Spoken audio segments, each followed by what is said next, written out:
ปลาไม่ขึ้นมาเลยอ่ะ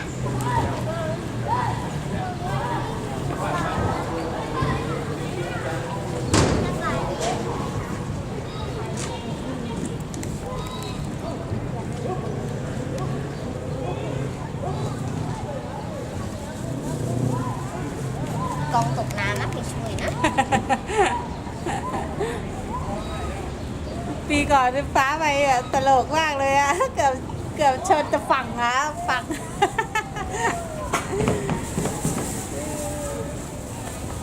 ปีนี้ถ้าเขา เฮ้ แข่ ย งกันหน้าไป ช้างน้อยอยากกินอ่ะ แข่งวันไหนไม่รู้จำไม่ได้แล้ว พ่อมีขยะด้วยอ่ะขยะ มันกล้าหมดหรือยังลูก หมดแล้วครับ แม่อย่าท้าลงไปนะอยากให้ พอแล้วค่ะ มีขยะด้วยดูไป ใช่เขามัดติดเชือกฟาง ดูด้วยขยะเปิดน้ำแม่เป็ด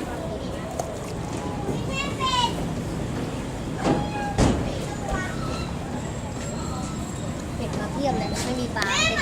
หมาทำอะไรอ่ะดูดิเล่นเลยเหมือนเขาได้นึกว่ากัด เป็ดสวยปะ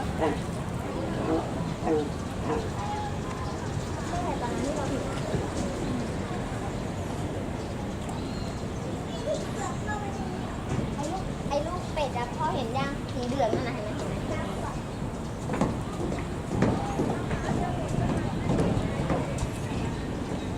เมื่อไหร่เขาจะมารออยู่เนี่ย กำลังตั้งลำอยู่